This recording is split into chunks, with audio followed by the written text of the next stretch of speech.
Saudi अरब में कातिल की माफ़ी के लिए कबीले का अनोखा अंदाज। मकतूल के लवाहिकीन के सामने घुटनों के बल बैठ गए। माफ़ी मिली या नहीं। सऊदी अरब के नजरान रीजन में हम वतन के कत्ल का इल्ज़ाम साबित होने पर सऊदी शहरी को अदालत ने सज़ाए मौत का हुक्म दे दिया तो उनके कबीले के तमाम अफराद मकतूल के लवाहिकीन के पास पहुंच गए और माफ़ी की आजिज़ाना व अनोखे अंदाज में दरख्वास्त कर दी। याद रहे कि सऊदी कानून के तहत मकतूल के वर्सा के पास ये इख्तियार होता है कि अगर मकतूल के वर्सा अपना हक माफ़ कर दें तो कसास की सज़ा रोक दी जाती है। तहाँ मुजरिम को सिर्फ बहक सरकार मुख्तलिफ मुद्दत तक कैद की सज़ा पूरी करनी होती है। खबर रसा इदारे SPA के मुताबिक सऊदी वजारत दाखिला ने बयान में कहा है कि मकामी शहरी मोहम्मद बिन मरसुल ने सऊदी शहरी मुइज़ बिन अब्दुल्ला बिन मोहसिन अल यामी को पिस्तौल से फायर करके हलाक कर दिया था।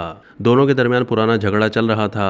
पुलिस ने मुलजिम को गिरफ्तार करके अदालत में पेश किया, जहां कत्ल का इल्ज़ाम साबित होने पर उसे मौत की सज़ा सुनाई गई। वजारत दाखिला का कहना था कि अपील कोर्ट और फिर सुप्रीम कोर्ट ने सजाए मौत की तौसीक कर दी। एक दिन मुजरिम के कबीले के लोग मकतूल के लवाहिकीन के घर पहुंचे और घुटनों के बल बैठकर माफ़ी की दरख्वास्त करने लगे। सोशल मीडिया पर एक वीडियो काफ़ी दिन से ज़ेरे गर्दिश है, जिसके बारे में कहा जाता है कि वीडियो में नजर आने वाले अफराद वही लोग हैं जो मुजरिम के लिए माफ़ी मांग रहे हैं।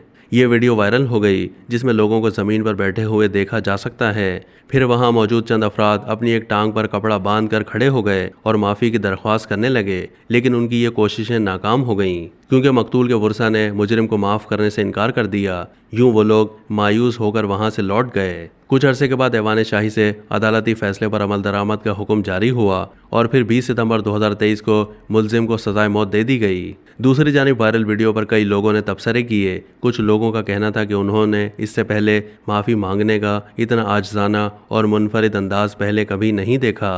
अब तक के लिए इतना ही। मज़ीद मालूमात के लिए डेली जंग के YouTube चैनल को सब्सक्राइब कीजिए।